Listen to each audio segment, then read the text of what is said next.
All right, this is another studying stream. Today I'm going to read the fourth paragraph of Beyond Good and Evil and think about it for an hour or probably a little bit more. But before to get to that, let me recite the preface and the first three paragraphs. My goal is to memorize these paragraphs and understand them better. So, but I'm not only memorizing these paragraphs, I also try to analyze each sentence and think about it. So I try to integrate it in my personal experience. It's not just stupid memorization when you know the syntax, but you have no idea about what you are memorizing. So on a semantic level, there's nothing, even though you may have a good structure in your memory. It's like memorizing grammar, but then actually being unable to use it. But here, yeah, what I'm trying to do, I'm trying to understand both. So semantics, syntax, and also it helps me to structure my stream of consciousness. So whenever I want to think about philosophy or dogmatism or some ideas which from time to time occur in my conscious experience. So I may repeat, I may remember these notes made by Nietzsche, and it really helps to focus my attention on certain things which I want to understand better. Anyway, let's begin the reciting. I'm going to do it with closed eyes since I feel much better when I recite poetry and all sorts of things which I memorized with closed eyes, with eyes closed. Okay, let's go. Preface. Supposing that truth is a woman, what then? Is there no ground for suspecting that all philosophers, insofar as they have been dogmatists, have failed to understand women? The terrible seriousness and clumsy importunity with which they have usually put their addresses to truth had been only unseemly and unskillful methods for winning a woman. Certainly, she has never allowed herself to be won, and at present every kind of dogma stands with sad and discouraged mien, if indeed it stands at all, for there are scoffers who maintain that it has fallen, that all dogma lies in the ground, nay more, that it is at its last gasp. But to speak seriously, there are good grounds for hoping that all dogmatizing in philosophy, whatever solemn, whatever conclusive and decided airs it has assumed, might have been only a noble pluralism and tyrannism. And probably the time is at hand when it will be once again understood what has actually sufficed for the edifice of such imposing, for the basis of such imposing and absolute philosophical edifices as the dogmatists have hitherto reared. Perhaps some popular superstition of immemorial times, like soul superstition, which in the form of subject and ego superstition has not yet ceased doing mischief. Perhaps some play upon words, a deception on the part of grammar, or an audacious generalization of very restricted, very personal, very human, all too human facts. The philosophy of the dogmatists, it is to be hoped, was only a promise for thousands of years afterwards, as was astrology in still earlier times, in service of which probably more gold, labor, acuteness, and patience have been spent than on any actual science hitherto.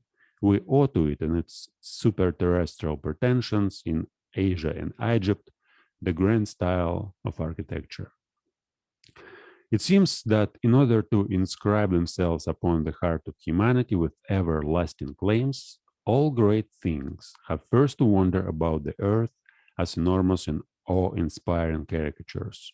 The philosophy of dogmatists have been a caricature of this kind. For instance, the Vedanta doctrine in Asia and Platonism in Europe. Let us not be ungrateful to it, although it must certainly be confessed that the worst, the most tiresome, and the most dangerous of errors hitherto has been a dogmatist error, namely Plato's invention of pure spirit and the good in itself. But now, when it has been surmounted and Europe, rid of this nightmare, can again draw breath freely and at least enjoy a healthier sleep? We whose duty is wakefulness itself are the heirs of all the strength that the struggle against this error has fostered. It amounted to the very inversion of truth, the denial of the perspective, the fundamental condition of life, to speak of the spirit and the good as Plato spoke of them. Indeed, one might ask as a physician how such a melody attacked that finest product of antiquity, Plato. Had the wicked Socrates really corrupted him? Was Socrates, after all, the corrupter of youth and deserved his hemlock? But the struggle against Plato, or to speak plainer and for the people, the struggle against ecclesiastical oppressions of millennium of Christianity, for Christianity is Platonism for the people, produced in Europe a magnificent tension of soul, such as never existed anywhere previously. With such a tensely strained bow, one can now aim at the furthest goals.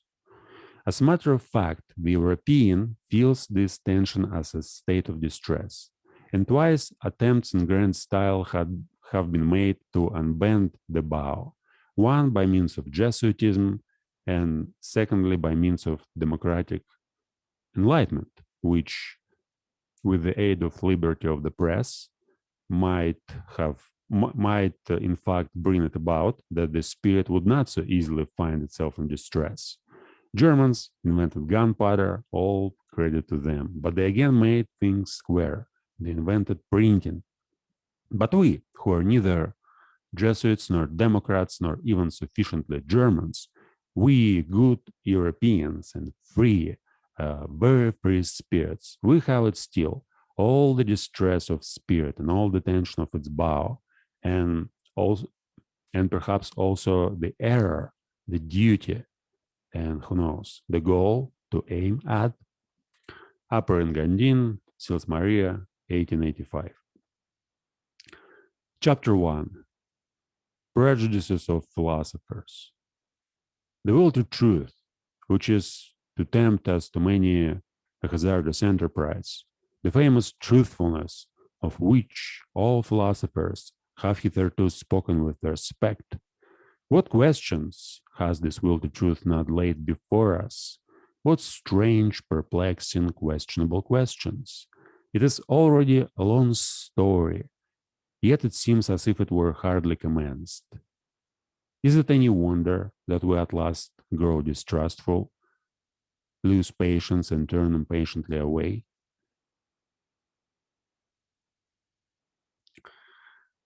That this Sphinx at last teaches us to ask questions ourselves?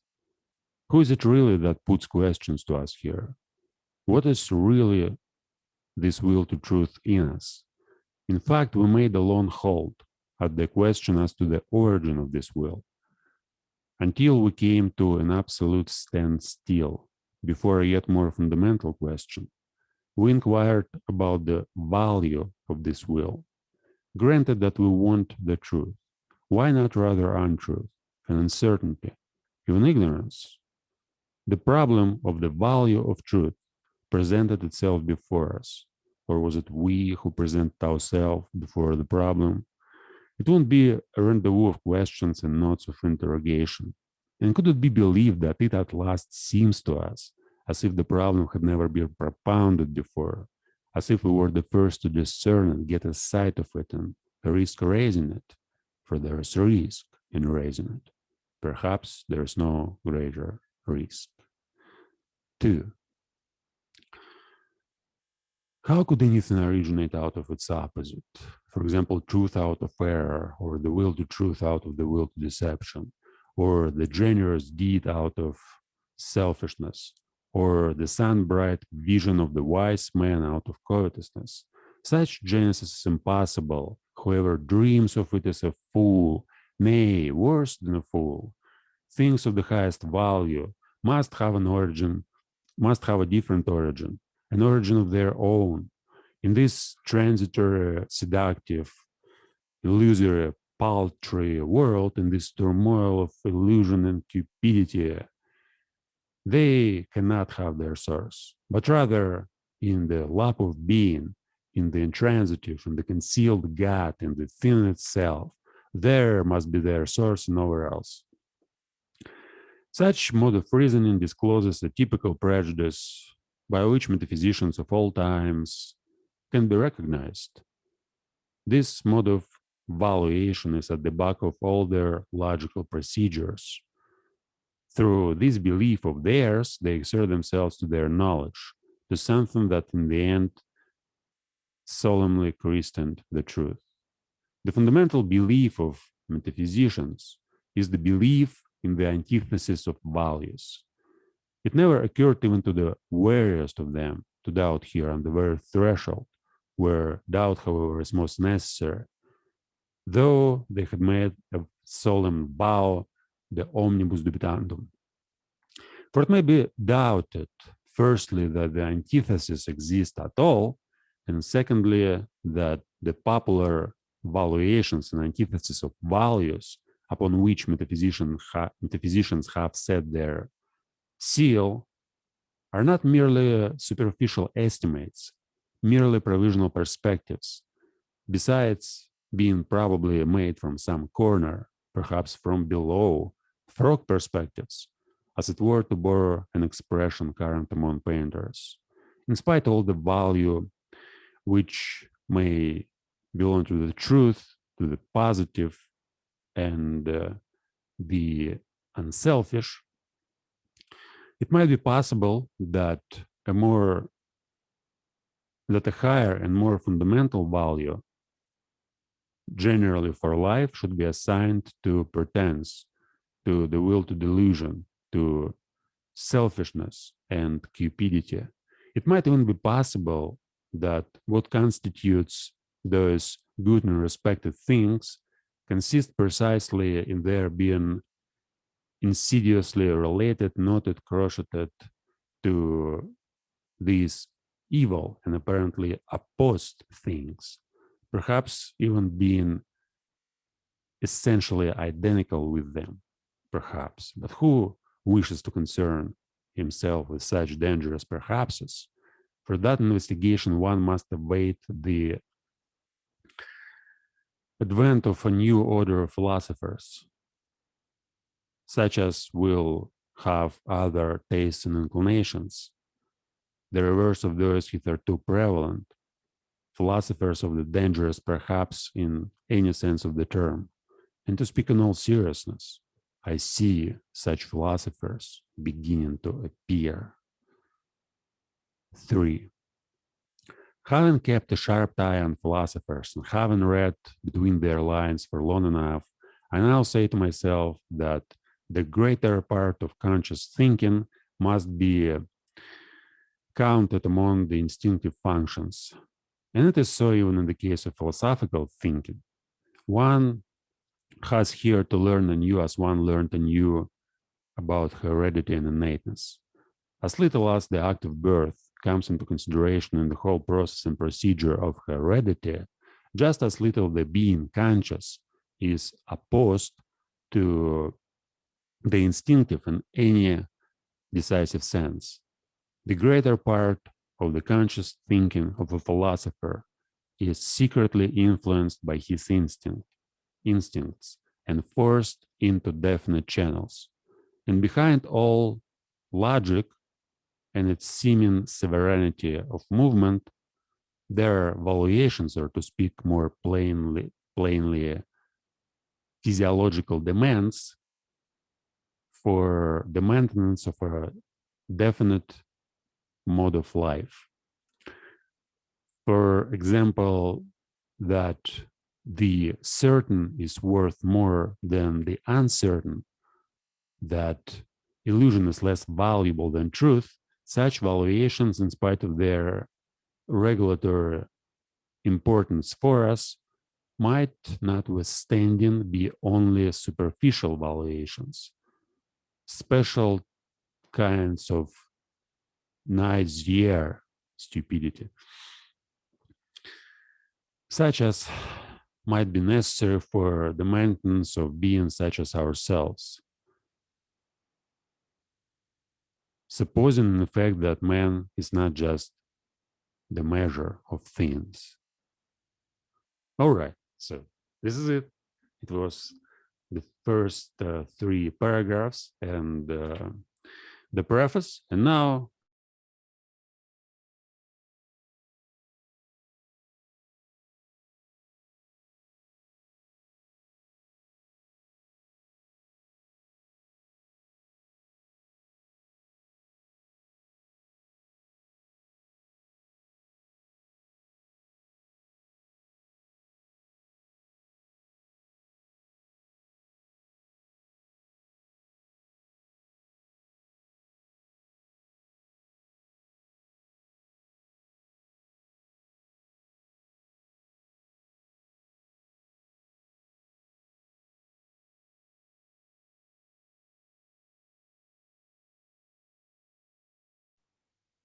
oh man, yeah.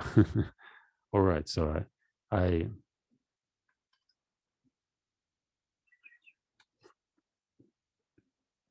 I pushed the wrong button and muted myself. Okay, now I unmuted myself and I can speak. So now I'm going to read the fourth paragraph and talk about it, think about it, trying to understand what's going on here and integrate all this vocabulary and all these ideas in my personal experience.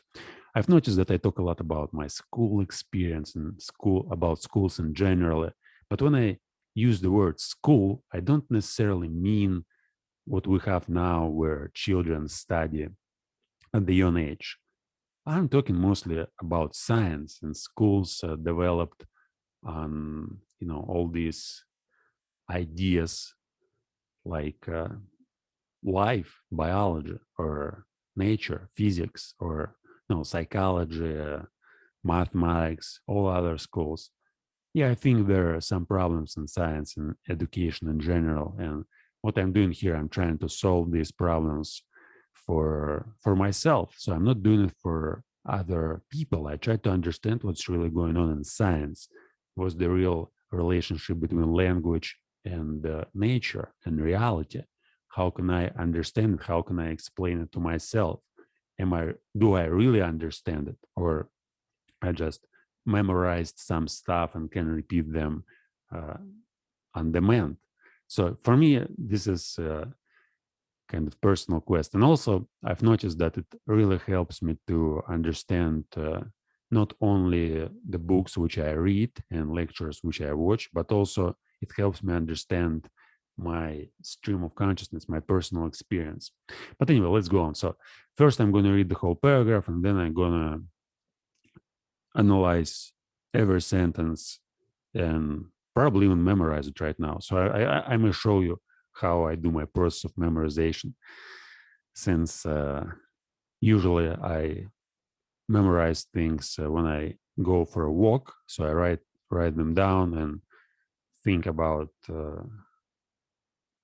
certain, whatever I'm trying to memorize. It's not just only reading sentences or lines and mindlessly repeating them. So when I memorize, for example, if I want to memorize the sentence, the falseness of an opinion is not for us any objection to it. It is here perhaps that our new language sounds most strangely. So first I'm trying to analyze the expression, the falseness of an opinion. I'm not trying to repeat it 50 times and then go on and repeat other expressions. Sometimes I do that when I can easily understand it, but mostly what I'm doing, I'm just thinking about the concept. So I imagine, like, what is the falseness of an opinion? So I imagine an opinion, like somebody's stupid opinion about anything, about language, about society, about politics, about certain issues, about philosophy, about science, about again, about themselves. So an opinion, and falseness is just a certain concept or property of an opinion, which is kind of it's wrong. And yeah, I'm just trying to analyze like what is falseness, what kind of synonyms can I use to replace the word? So falseness may be replaced with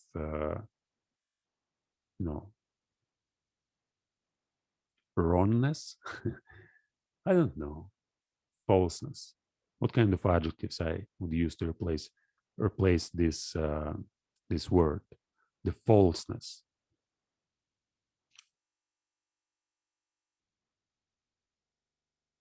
The what was counterfeit? No, it's it's not the right word. Yeah, see, the point is that what you know, the only like this expression, for example, it refers to a particular experience. So it refers to, well, to something in reality. And to memorize the expression, I don't just use words. I'm trying to understand it. And to understand it, I have to find something real. So it's easy to find something like an opinion. So opinion is basically what people share when they communicate, when they talk about something. It may be based on facts and have a certain value, or it may be based on some superstitions. And when it's based on some superstitions, like you may have a superstition that if there's a black cat crossing the road, you shouldn't go. You shouldn't you shouldn't go forward, since it may lead to some bad experiences. And yeah, or if you go, you have to knock the wood or speed 3 times through your shoulder. And it's such a it's one of the best examples of superstition. So if you have something like this, you may believe that it's true and it works, and you may find many cases where after you cross the road, or after the black cat crossed the road, you went somewhere and something terrible happened to you, and then you may think, oh, this it may be true. Then you find another example, like another black cat. Let's suppose you don't believe in that, but you want to check it out. So next time when there's another black cat, you go and you don't speed through your shoulder 3 times, and again something bad, something terrible happens to you afterwards, and you know, oh, this is a cause and effect, right? So there's some correlation between these two events, and then you may make an opinion that whenever it happens, if you don't speed 3 times through your shoulder, you are gonna end up in troubles. Yeah, and it's silly, but that's how science was made for many years. Like astrology, for example, it's all about some superstitions. And well, maybe not all, but as far as I know, yeah, I don't believe in astrology. I don't believe in horoscopes and all sorts of crap like that. And when I think about science, yeah, there are certain correlations, and what's another word? Correlation and connection. Anyway, so the idea is that something may be true, and if we see like truth is when truth may be counted as something that is there's analytical truth where we have a definition, and whatever suits to our definition is true. So if I say what a triangle has 3 angles, yeah, it's analytical truth. Anyway, so the falseness of an opinion. When I'm trying to think, that's how I memorize stuff. So now, see, I don't need to. I already memorized the whole expression. So whenever I want to, even though I may not find anything sufficient for replacing this expression, these few minutes which I spent trying to make sense out of this expression, trying to find some synonyms and trying to see the real experience behind this expression. In other words, trying to relate it to the real world instead of just having in mind some words and ideas which may even not make any sense if it's especially a new language which I don't understand.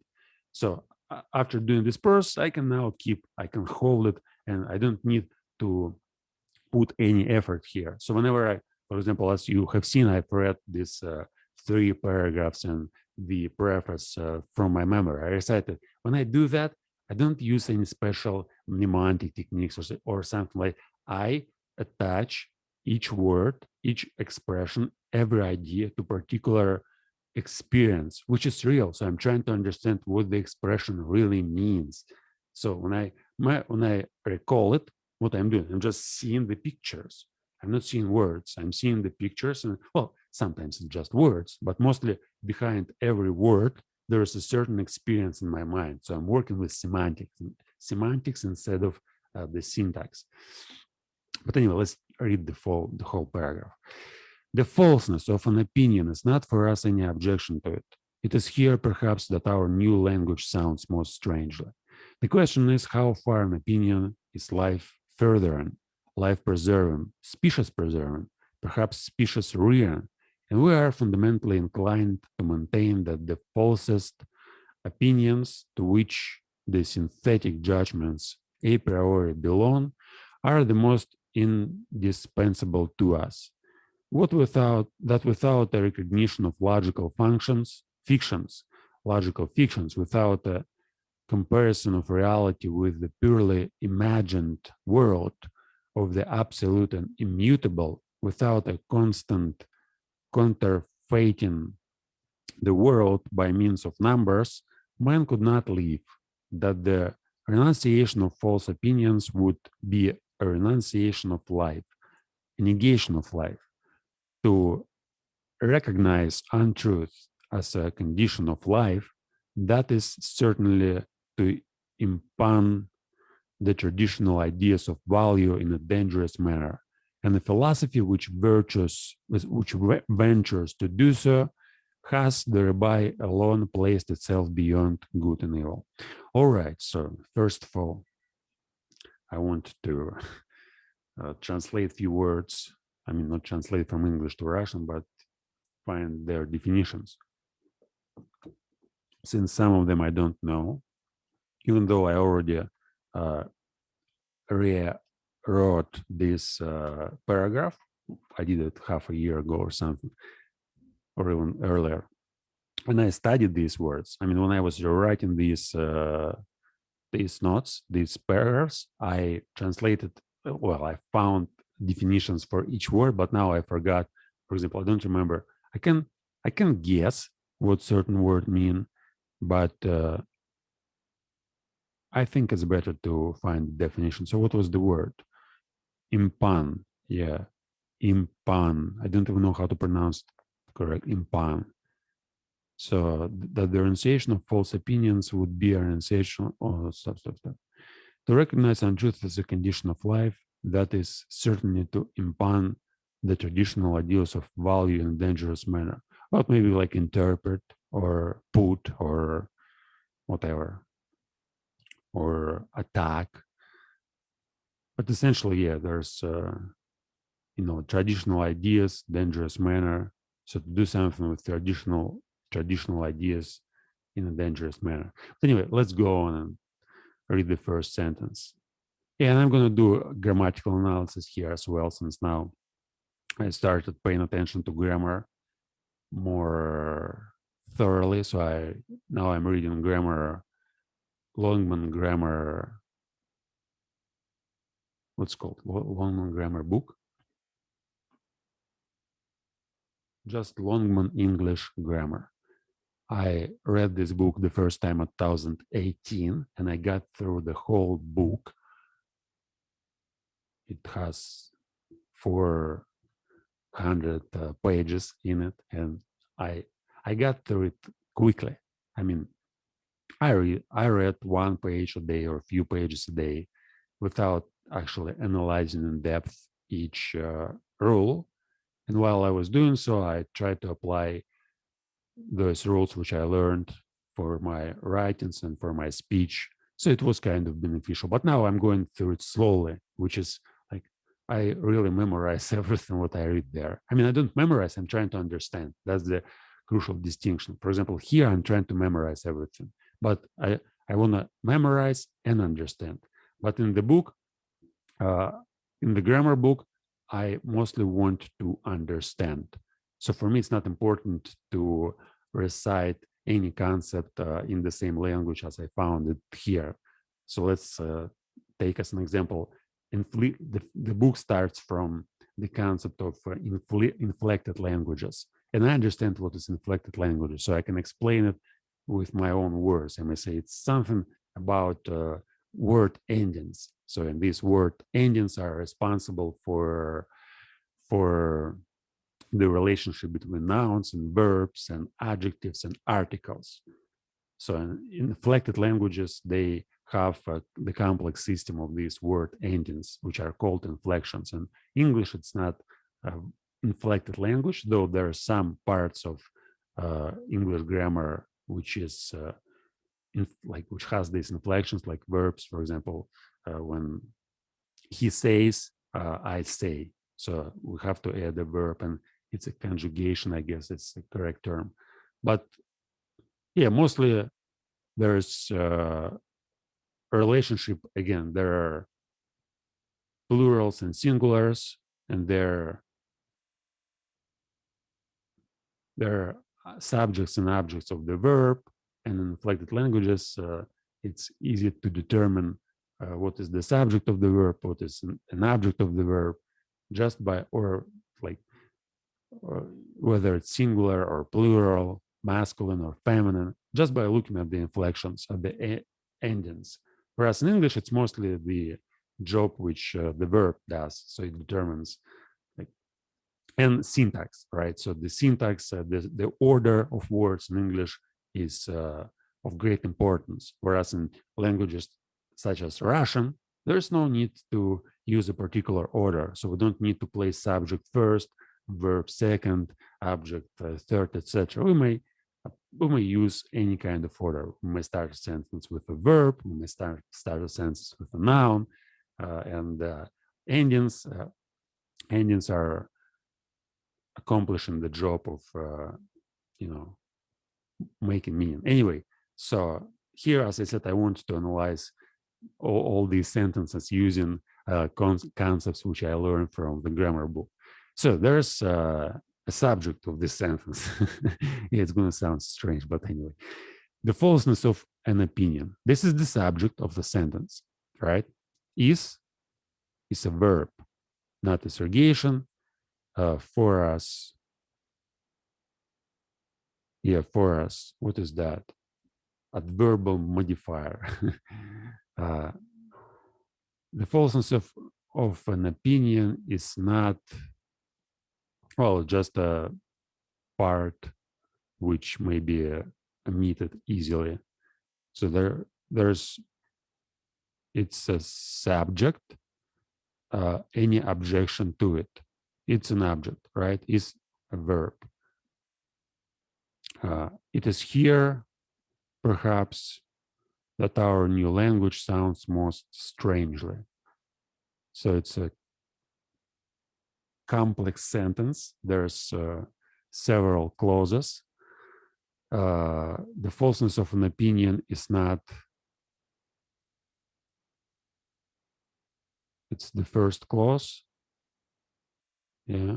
And this is the clause, right? So it's a part of a sentence. The subject, verb, and the predicate. So it's all like predicate. It's not any objection to it.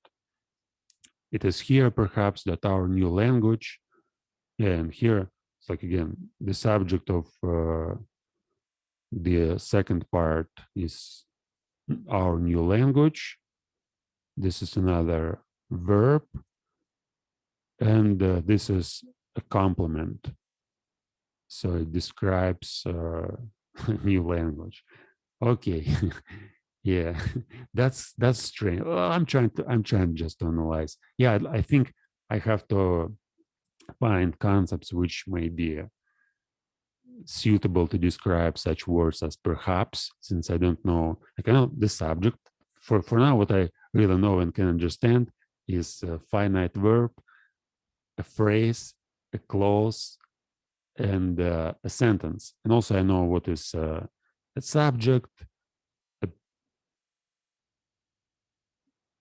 what, a predicate, a direct and indirect objects, and a complement. And what is a simple sentence, and what is a complex sentence, and what's a compound sentence, and what kind of sentences there are here. So what kind of sentences are there? A statement, an inquiry, inquiry, a statement, an expression, and a command. Like 4 types of statements. So it's a statement. So this statement is about the falseness of an opinion. It's not an objection, and the whole, and the whole, this first part of the phrase, here just something one. Yes, here perhaps our new language sounds most strangely. Anyway, let's analyze the ideas. Like the falseness of an opinion, it's a phrase. It's a nice phrase, maybe used quite often. So it's not for us any it's not for us any objection to it. So the falseness is not for us any objection to an opinion. So if I have an opinion and it's false, it's not for us any objection. How could I replace this this part, this phrase? So how could I rephrase it? The falseness of an opinion is not for us any objection to it. The falseness. So if, I may just use a different form, so different structure to express the same idea. I don't need to replace each word here. I may just say something like, if an opinion is false, it's not, I shouldn't refute it just by its falseness, even if it's false, right? So falseness is not as important as something else, which is going to be revealed later. The falseness of an opinion is not for us any objection to it. So now I already memorized like this first sentence, right? The first part of the sentence.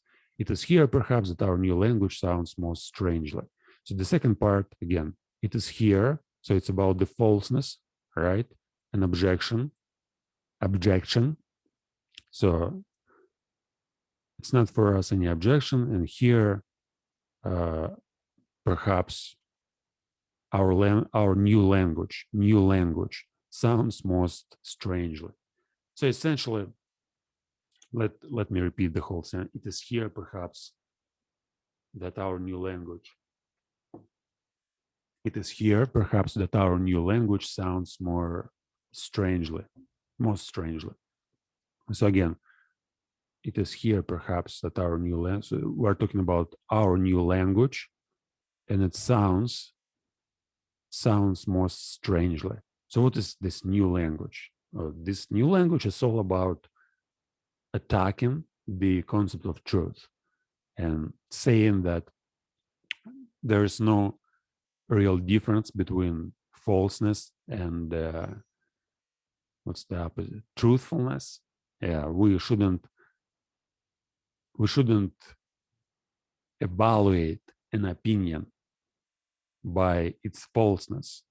So it may be false, but if it has, some utility for life, it may be preserved. But in science, it sounds like it's not just ridiculous; it's impossible. So all science is about finding the truth. So what science does is analyzes the nature, the real world, relationship between certain things, and finds certain patterns, and then claims that this is true. And Nietzsche says, no, it's like, who cares about the truth? We don't care about the truth. We care about life. We care about development, about, what he says later. Yeah, like further in life, preserving species, species rearing, I mean, making them, better. If an opinion helps to preserve life, even if it's false, we still may use it. And again, here, I don't think that Nietzsche claims that this is a new truth and you have to use this new truth to teach everybody, to refute truth and to rely on falseness. No, he just says, here's an example. So let's try to use our language. Let's suppose that our perception and our understanding of truth is incorrect. And look at the history. So we made mistakes all the time as human beings, as we evolved, as our language evolved, as our culture evolved. Like what people believed in 200 years ago is now absurd. And we don't know, maybe in next few hundred years, people will believe in something that will be totally different from what we believe right now.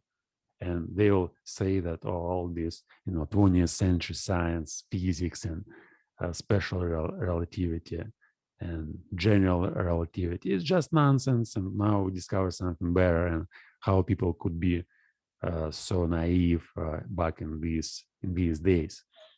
So he basically provokes us to think for ourselves and see, is this possible? Maybe it's even impossible, but he says, I'll try. I'll say that falseness is good, and let's suppose that is true. Let's suppose that there's no difference between illusion and truth, and selfish and the unselfish. And let's try to prove it. Let's just, it may be considered as an exercise. So you may take something that you fundamentally believe in, like you may, let's suppose, we may have relationships, right? So human beings, our nature, whatever. So I may believe that I love somebody, and I may find lots of evidence for that. I may do something for a particular person, and I may not just believe that it's true. I may be convinced, and okay, just I may believe that it's true. No need to add anything. Then I may just try to disprove it. But to seriously disprove it, I actually have to believe that it may be not true. So the first, let's suppose that it's not true. And I start looking for evidence, and I try to understand whether or not it's really true. And then I may discover lots of evidence that is really not true. But again, it's like how actually I do that. It's not analyzing your experience, also using language. So let's suppose I want to prove that, my famous example with determinism and free will. So if I want to, like, I'm a determinist and I believe that there's no free will. And for me, it's liberating. I think it's an amazing idea, like determinism, even though it's not new and people use it for thousands of years. But anyway, they developed determinism actually in 17th century, seriously. Before it wasn't as well developed. But anyway, before they were like in Greek and Romans, they have an idea of fate, and it's not as it's not determinism. It's a different idea. Well, it's close, but it's not the same. But let's suppose I want to prove that free will exists. Like, can I do that if I am a determinist? And I believe that I am a determinist. No, there's no way. Everything I will find about determinism which rejects determinism will be immediately refuted by my belief. So first, to prove that free will exists, what I have to do, I have to get rid of my identity. I have to forget about determinism. I have to kind of detach myself from this view, from this opinion. And then I may think about free will, and I may start write a book about free will. And no, let's suppose I'm not a good writer and I don't know how to write books, but who cares? Anyway, if I want to understand something better, all I need to do is just ask the question and start looking for evidence, start analyzing my stream of consciousness, my personal experience. So, and if I start writing about free will every day for 30 minutes, if I think, like, how can I prove that free will exists, what it is, how can I understand it, then after a few years I may come up with the entire book, which will show like all these steps which I made day after day trying to analyze this concept of free will. And eventually I may convince myself that this is true. But an interesting part here is that, I believed in determinism for 3 years. So I was, let's say, hard determinist. But then I discovered skepticism. And I started thinking, kind of, it's just an idea. So I may not be a determinism, even though I prefer determinism to, let's say, free will. I still, I still may convince myself that free will is real. So I may become a compatibilist using scientific, phraseology. So I may become a compatibilist, or I may even forget about determinism and become, a free will believer. How can I do that again? Writing a book, trying to prove that it's true. And probably later I'll be able to do that, since the nature of our minds is such a mysterious thing. Essentially, I think it's possible to convince yourself in everything. So if you want to believe in unicorns, all you have to do is just start thinking about unicorns all the time and try to prove that they exist. And eventually, again, the idea here is not that what is true or what is not true. The idea is that our minds are such tools which, being applied in certain conditions, can produce certain result. And the result is that if you have a belief in something, there's no way to disprove this belief otherwise if you do it for yourself. I mean, there's no way to get rid of any belief if you really believe in that and if you identify yourself with this belief. But as soon as you get rid of all beliefs, as soon as you study skepticism, you may figure out that it's all just an illusion. Even though we may, on a social level, of course, there's different types of, truths. One truth is, let's say, observer. Let's use terminology of analytic philosophers, particularly John Searle. So observer independent and observer relevant things. Observer independent is something that, like, this computer, like, it's here, and whether I believe or not believe that it's here, it's still here. But this text, it's here on the screen. But my belief and my interpretation, it's observer relevant. And if I want to convince myself that something is true, I don't really need to go to hard science or to talk with people. I might just do it on my, by trying to develop certain idea and trying to find evidence which may support this idea, even though it may be, my idea is not that, what is true, what is not true. My idea is that if you want to believe in flat earth, there's real possibilities for you to convince yourself that the earth is flat, and then to maintain this belief despite all the evidence that it's not. And for you, and your, let's call, subjectively subjectively objective, even though it sounds strange, but like, for in your experience, it's going to be true, and nobody is going to be able to convince you otherwise if you decide to believe in this thing. It's the same about miracles, it's the same about religion, it's the same about science, it's the same about everything. The point is that there's personal beliefs and there's collective beliefs. And personal beliefs, it's exactly what I described right now. So I may believe that I am a great philosopher, let's say, and my belief may be based on certain facts and my experience. It may be true, it may be not true. Who cares? If I believe in that, for me, it's true. No matter what's going on around, no matter what other people think, no matter what, like even if I can't write a few sentences, and even if I can't say anything about philosophy, if I never studied any philosopher and never, you know, never read anything, I still may believe that it's true, and for me, it's gonna be true, and it's like personal belief. And collective beliefs, they are for money have value, right? So it's a collect, and for it's a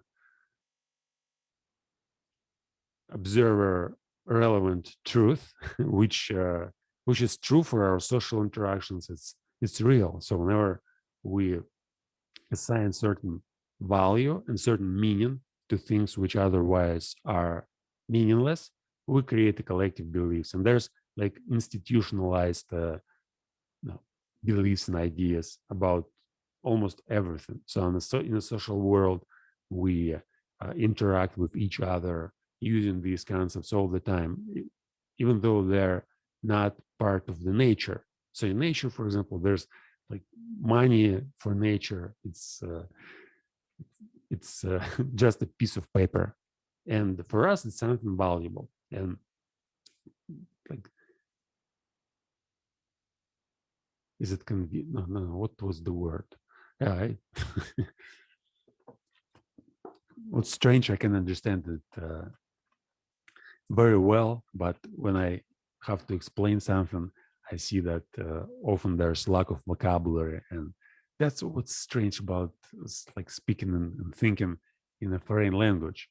So you have some mix of ideas, and these ideas you want to find a word to express a certain idea, but then you see that this word is inconvenient, and you probably heard this word in a different context, and it's hard to. No, I may find uh, similar words, like here, for example, as I presented at the beginning, so the falseness of an opinion. So it sounds good, but if I say the wrongness of a view, let's say, if I want to just, it sounds terrible, and I understand that the falseness of an opinion. So whenever I say that phrase, makes me feel like a native speaker, let's say. But when I say wrongness of the wrongness of a view, it sounds terrible, and there's the same experience. Uh, there's the same experience behind this expression, behind this phrase. But in one case, it sounds good, and you have kind of some feelings. Some when you say that phrase, you feel good. You feel as if you are right. And when you say something like the wrongness of view, it feels terrible. And you, what the hell did I say? You describe something, even though again it all relates to certain experience, and it may be interpreted in the same way. But the problem is you use strange words. You use some words which sound weird, and in this case, there's some negative experience attached to this usage of words. And when I think in a foreign language, yeah, I often think about ideas which I got through in my native language and which I analyzed and studied and dedicated years to their analyses. And now I want to, like, I know, I understand the idea. I understand some experience which is kind of okay. I understand, but I can't. Instead of saying the falseness of an opinion, I say the the wrongness of a view, and it sounds terrible. And I know that it sounds terrible, but I can't remember this correct expression, like the falseness of an opinion. Again, now I'm not talking about this particular phrase itself. I'm talking about the entire set of ideas which I have. Some of them are correct ideas, but most of them, especially when I have to think fast, I just translate from my experience to English using words which may be suitable, but which aren't certain, which sounds strange. But anyway, yeah, that's why probably it's hard to to subscribe people to my channel, since they listen to me and they what takes takes a lot of effort to translate my English to normal English and then to translate it to the reality itself. But anyway, so the falseness of an opinion is not for us any objection to it. It is here that our new language sounds most strangely. Okay, perhaps I forgot perhaps. I don't have a concept which describes this word perhaps. I mean, there's a certain concept which perhaps, probably, maybe all these words may be used as one concept, and I remembered all other, phrases, but perhaps I forgot. Okay, let's do it once again. The falseness of an opinion is not for us any objection to it. It is here, perhaps, that our new language sounds most strangely. Okay, this is the first sentence. That's how I memorized it. It took me almost an hour, not an hour, actually, 30 minutes.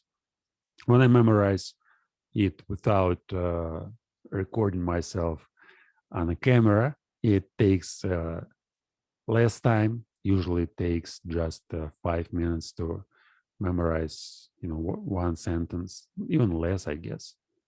Well, when it's all about memorization, so when there's no need to analyze anything and understand it, it takes just 1 minute to memorize one sentence. But then it takes actually, the first sentence, of course, takes 5 minutes, but the second one, it takes like, the first sentence might take 1 minute, but the second one might take 5, and the third one might take 15.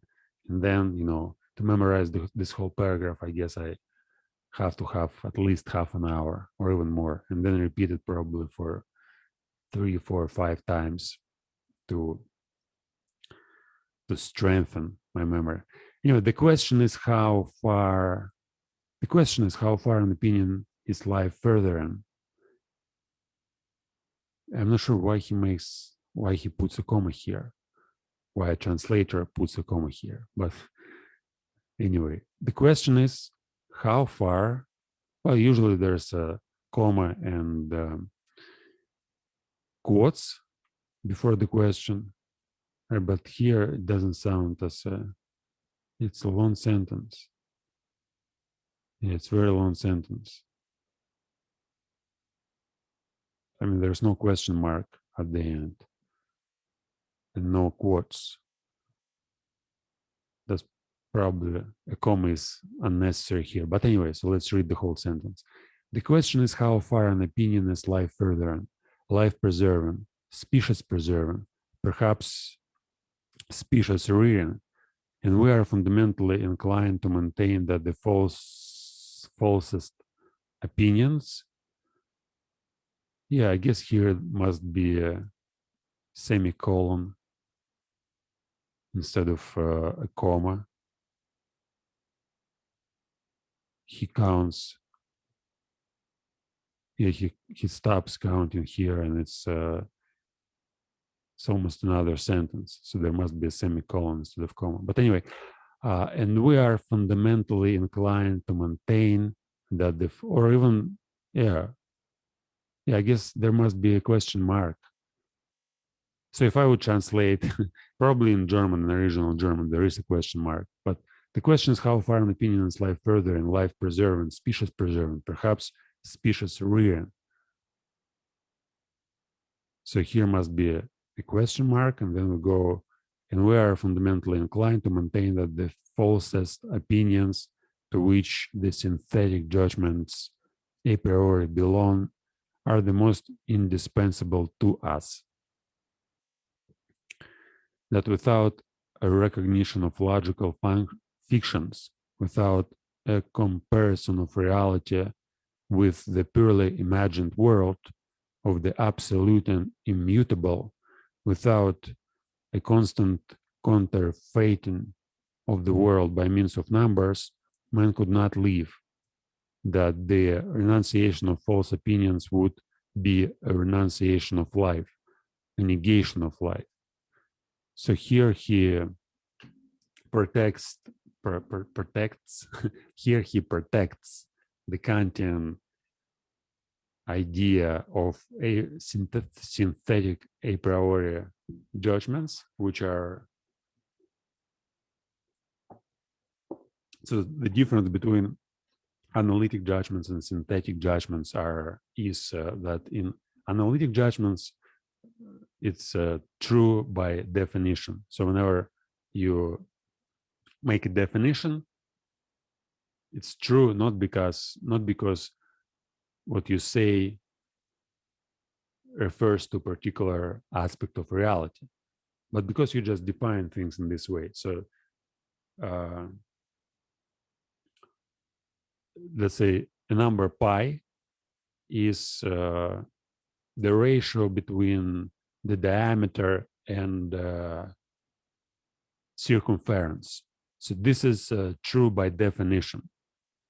You can't say, no, the ratio of pi is something else. You can say the ratio of pi is like the relation between 11 and 3, let's say. No, you can say that since the definition of pi, and we all agree on that. And we all agree to use this concept to refer to a particular, to a particular phenomena. And the phenomena is basically some mathematical concepts of diameter and circumference. But then we may give definitions of these concepts, but the idea is it's analytic judgment. And synthetic judgment, it's a judgment about a real experience. Is it true? Yeah, I remember I understood the nature of analytic judgment, but synthetic judgments, and when you take things which aren't necessarily,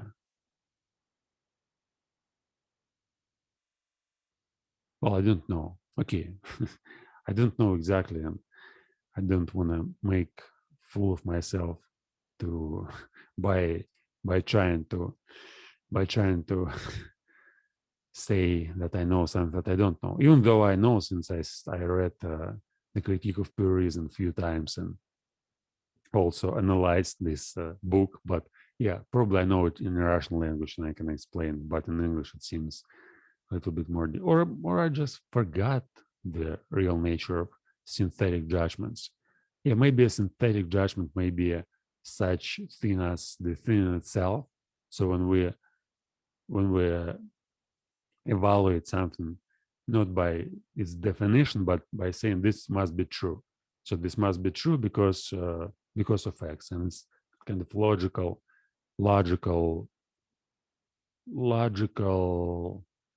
conclusions made because of not because of made after analysis of analytical analytical judgments. But anyway, so Nietzsche, the sentence, it's a huge sentence, which I'm not sure the translator put it correctly. So I will change it and divide it in two sentences to make it less confusing. So the question is, how far an opinion is life further and life preserving, species preserving, perhaps species rearing. And we are fundamentally inclined to maintain that the falsest opinions, to which the synthetic judgments a priori belong, are the most indispensable to us. So he protects this. Now it seems as if he protected the idea of the thing in itself. Whereas later, I read the book Beyond Good and Evil like many times, or maybe it was another book like The Twilight of Idols, where he attacked this idea. So he said like, why the hell should we have these bloody uh, concepts like the thing itself? And the thing itself basically is synthetic, like synthetic a priori judgments, and the thing itself, they're probably identical.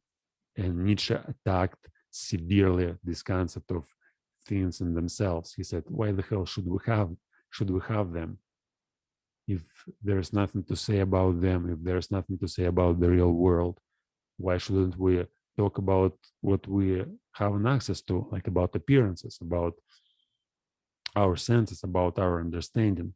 So about something that we do know, instead of saying that there's such thing as thing in itself, which we can have no access to, since all we can perceive is our senses and our interpretations of the real world, which are made by our brain, uh, which interprets the rough sense data.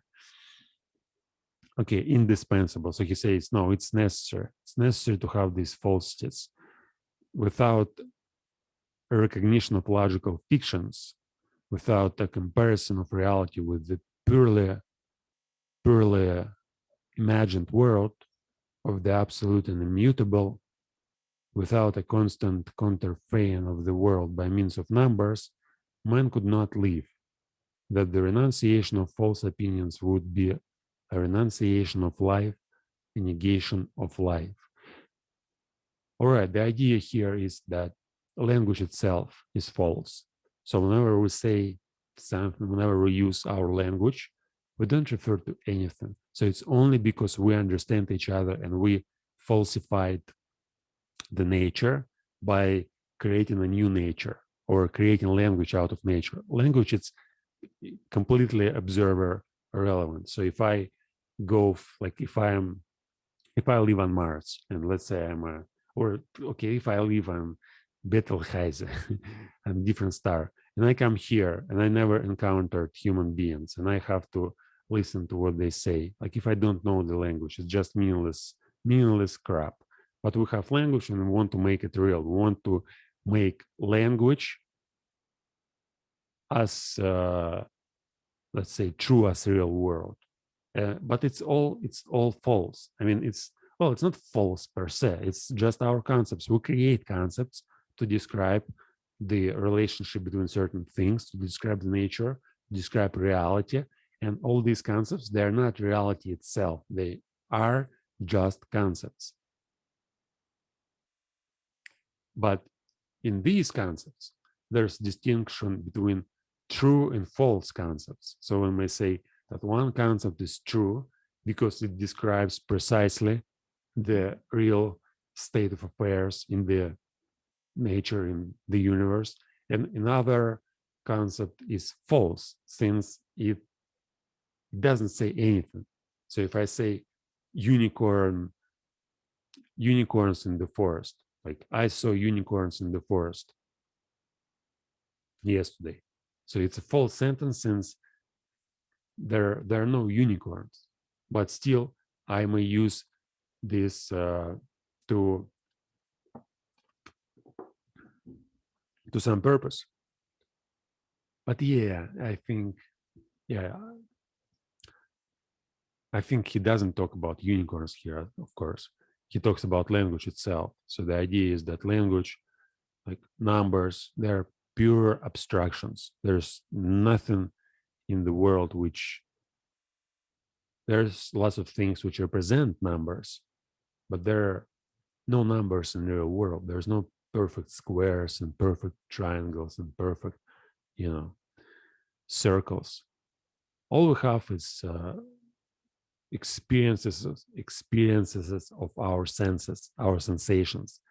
But our sensations, they're united by, uh, as Kant calls it, the transcendental unity of the apperception. It's like self-awareness. Apperception may be translated like self-perception is like perception, but self-perception, apperception, or aware perception.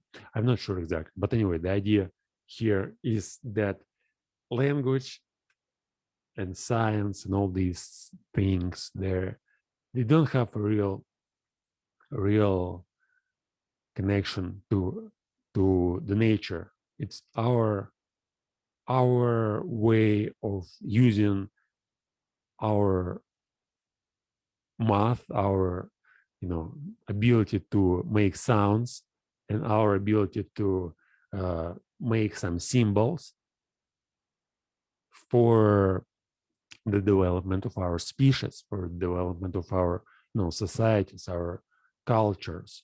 So all we do is we create some artificial nature, but again, we are part of nature. So I mean, like nature creates some symbol. Nature basically falsifies itself. So it creates language. Language is a part of nature. Consciousness is a part of nature, and consciousness essentially is language. So this is my new understanding, which is I guess it requires a couple of years of work to put it clearly, but now I understand it so deeply. I guess nobody currently achieved this understanding yet, and it's going to be clear in future, maybe in a couple of decades. So you have to unlearn everything you knew about mind and language and consciousness, and then you may see that what we mean when we say language is the same as what we mean when we say soul or mind or consciousness. So language itself is a new, like this second reality. If we consider Cartesian dualism, so language is this dimension of mind, or we may use Platonic forms, or we may use, but for Plato, of course, there were concepts, there were ideas, and he didn't consider language as an idea itself. So he thought language, it's not the same thing. But now we can see that, I can see that language and Platonic forms, it's the same things. And mind, it's basically language. So all we know, all our knowledge, all our experience, or our memories, it's all about language. And our reality, it's like we are simultaneously living two worlds. The first world is our stream of consciousness. The second world is our, ontological world, the being, what's real, the world of our perceptions, the world of our senses. And these worlds, they're not separated from each other. Just language plus our senses, our feelings. Consciousness, what is consciousness? Is language, our ability to use language, how I perceive all this, stuff, how can I see, how can I interpret all these things, what is pain, what is my subjective experience. It all may be described in language. Okay, now I'm not ready to get deeper in that, but this was a real insight which I had after studying the concept of consciousness last month for 15 or 20 hours. So before, of course, I studied lots of other crazy things which helped me to came to this realization. But finally, I got to it, and I think I'll write some books about it in the future. But first, let me go on and memorize this bloody sentence. The question is how far an opinion is life furthering, life preserving, species preserving, perhaps species rearing. Okay, the question is how far an opinion is life furthering, preserving, life furthering, life preserving, species preserving, species rearing. So the question is how far an opinion is life furthering, life preserving, species preserving, perhaps even species rearing. Not even, just perhaps species rearing. And we are fundamentally inclined to again, what is there are 4 phrases which he uses. So here's the question, and it's the subject of the sentence. It's a verb, and yeah, it's another, like, it's kind of it's a complex sentence. So how far, and it's a question, by the way. So how far an opinion? So it's about an opinion again. About, it's not already about the falseness of an opinion, but about an opinion itself. So an opinion is a verb, and life furthering, life preserving, species preserving, perhaps species rearing. So it's all complements. It's all just phrases which describe an opinion, or rather the impact of an opinion on life, on something else.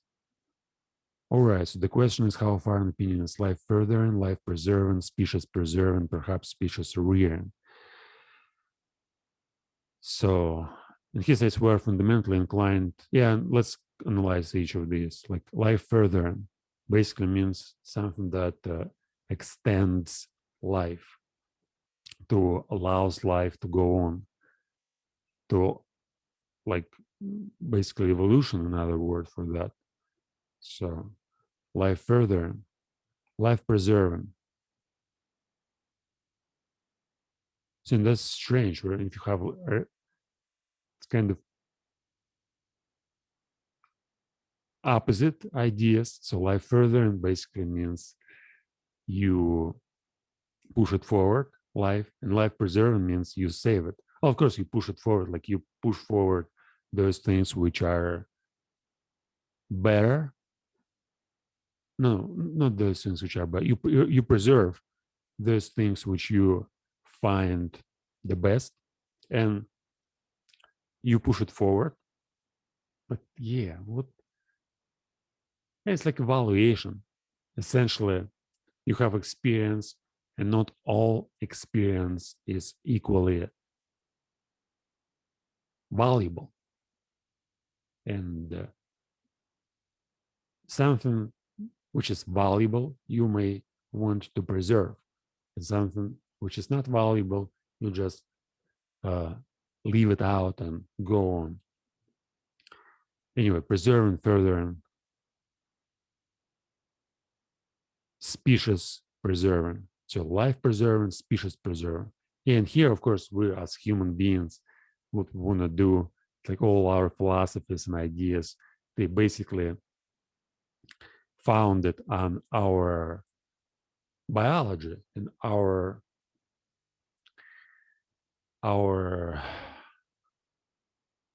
will.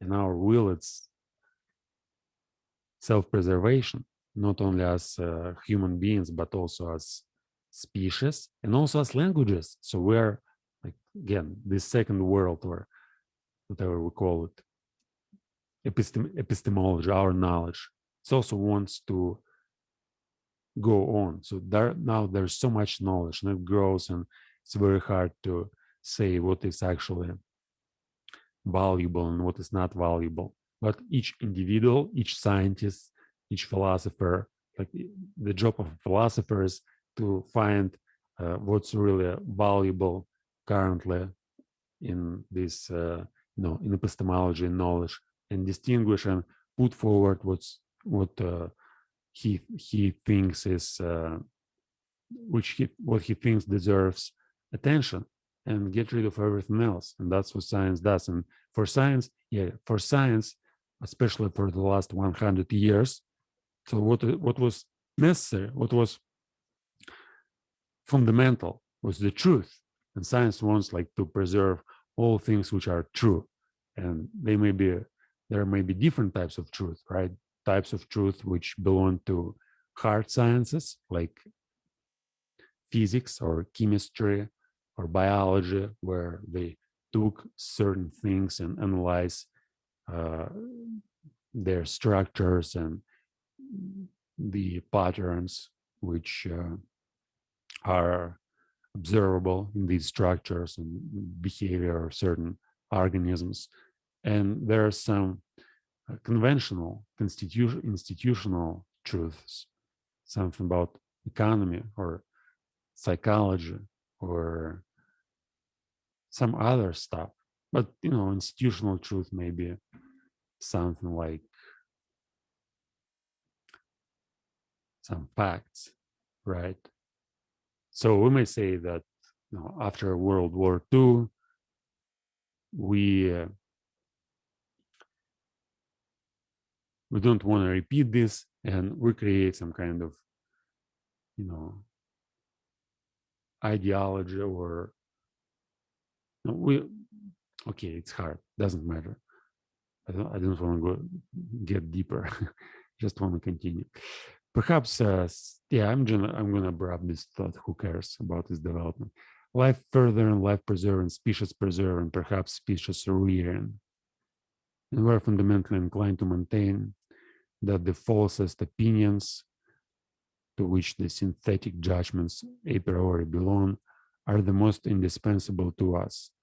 That without a recognition of logical fictions, without a comparison of reality with the purely imagined world, of the absolute and immutable, without a constant counterfeiting of the world by means of numbers, man could not live. That the renunciation of false opinions would be a renunciation of life, negation of life. Okay, so he suggests to make science or philosophy not in a way how it was made for thousands of years, when we try to know what is true and preserve as much knowledge related to truth, math, and physics, and again all these, medicine, probably all these sciences. But he says no.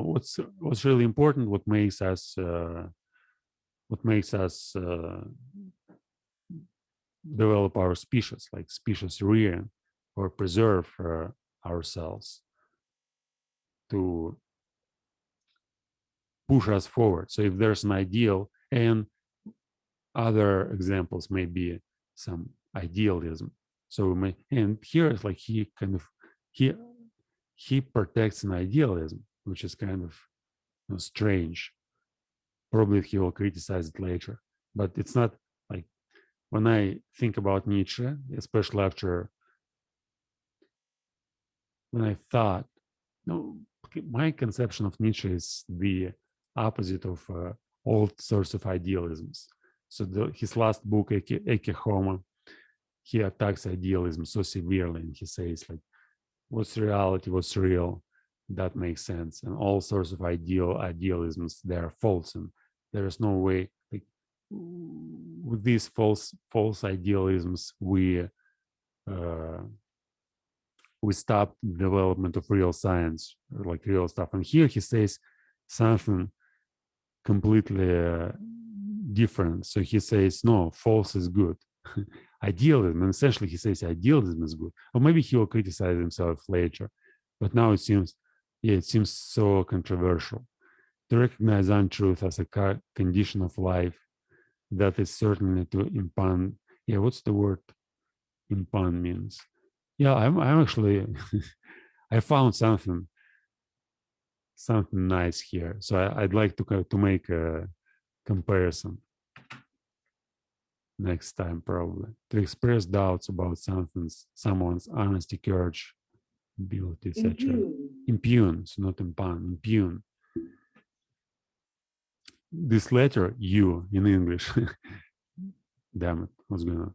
This letter U in English is one of the most difficult letters. So it may be pronounced like like a, in the words like culture, but also may be pronounced like culture.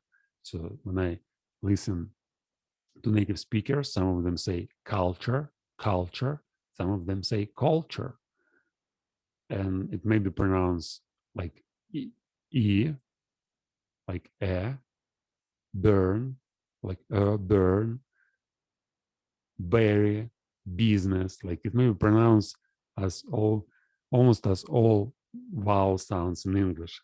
So impugn. Now it's you finally. Impugn. Okay.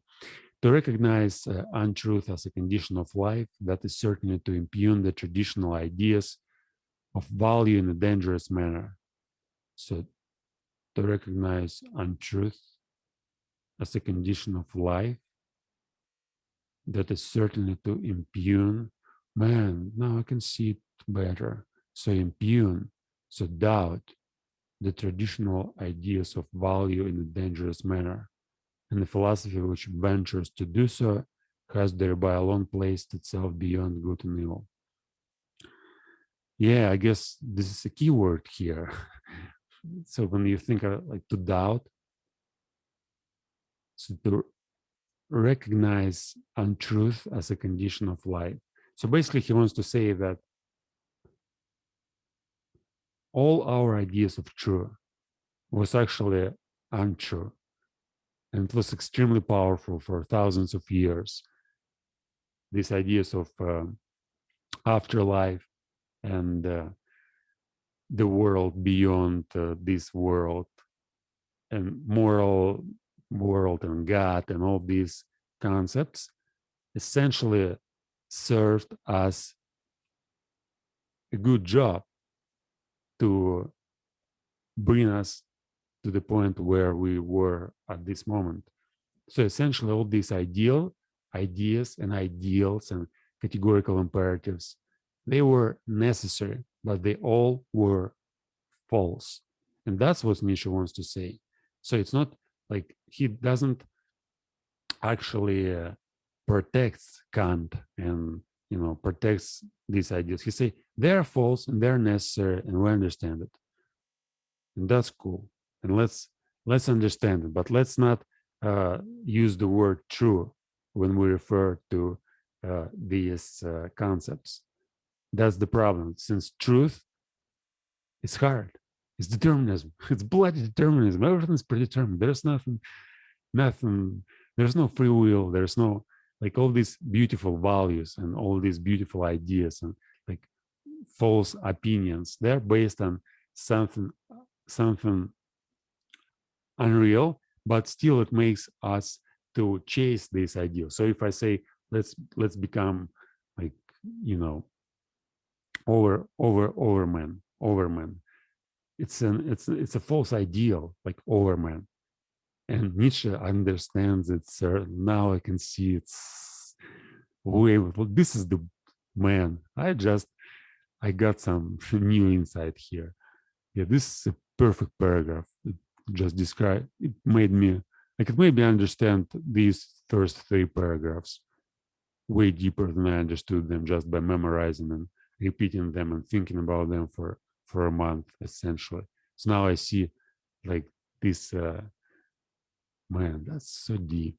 I mean, yeah, these ideas, they were necessary, even though they were false. And we may create, and he says, no, let's find the truth. Yeah, and of course, like it's very controversial. Like at first you see, man, there's so many layers in this dumb book. So you see that he wants to say, oh, there's like skepticism and dogmatizing in philosophy. It's all just noble pluralism and tyranny, and all dogmatizing in philosophy must be overcome.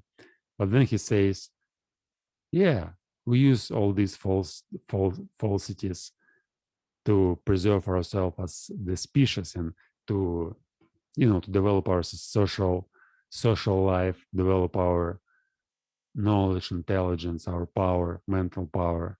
But it was all false. But there's truth behind this, and you better not know the truth, since if you know it, you realize that all this beautiful stuff were false, and yeah, it may make you really upset. So you may believe in truth, right? You may believe there's truth, there's uh, noble human mind and consciousness and nature and free will and dignity and integrity and generosity and charity and all sorts of great things, kindness, etc.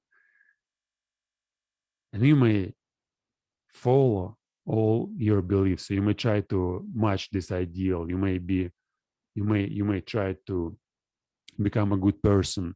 You may try to be a good citizen, to treat your fellow citizens in a good manner, and you may even evolve to the point when you will not just believe in that, but it's going to be true for you. So you think, yeah, I'm this good individual, I'm a kind person, and I don't want to bring any harm neither to my society nor to my neighbor nor to anybody else. But in reality, your nature, Nietzsche here wants to say, well, firstly, he doesn't want to say that humans are fundamentally evil. So again, there's no good and evil, but he wants to say that it's it's language which makes us which deceives us, which makes us believe in things which aren't here.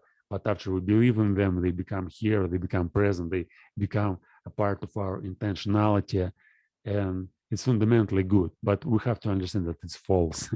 So it's not true. What's really true is bloody determinism, no selves, no free will. Everybody is just the same thing as everybody else. We are just part of nature. Nature itself doesn't understand itself, and well, probably it understands. But what is understanding? It's language. There's no way to understand anything without language. You are just an animal. We are animals which have language, which makes us human beings. And language, it's only our thing. So birds don't understand us. They don't understand. Yeah, they have feelings. They may perceive the world. They may fly, whatever the hell may do. They may breathe. They may eat and digest food. But essentially, they don't have language and they don't have consciousness in our sense. So when there are different ways of looking at the consciousness. So it may be to be sentient. I mean, to have feelings, to have experience. It's not consciousness. What's real? It's just okay. It's a lower level of consciousness, and we have three parts of our brain, right? Like the stem, the limbic system, and the neurocortex. The neurocortex actually responsible for mostly for language, and language determines our consciousness and makes us who we are. So makes us understand what we are doing.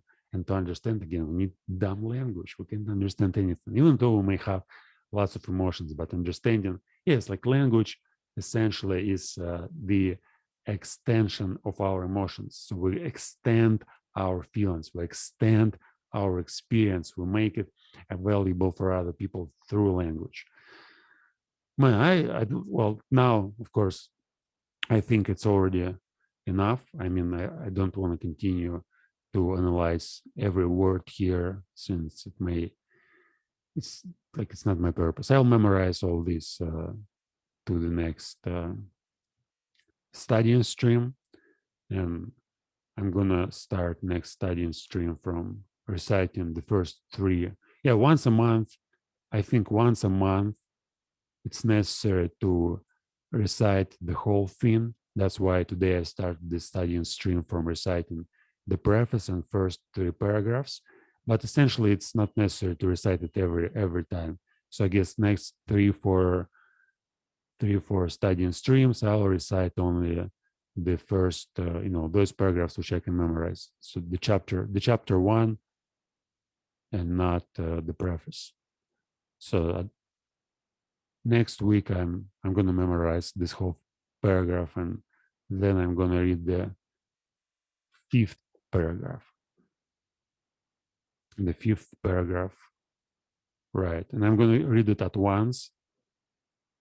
So the next time I'm going to memorize as well. But anyway, yeah, it's enough for today. I guess I may stop here.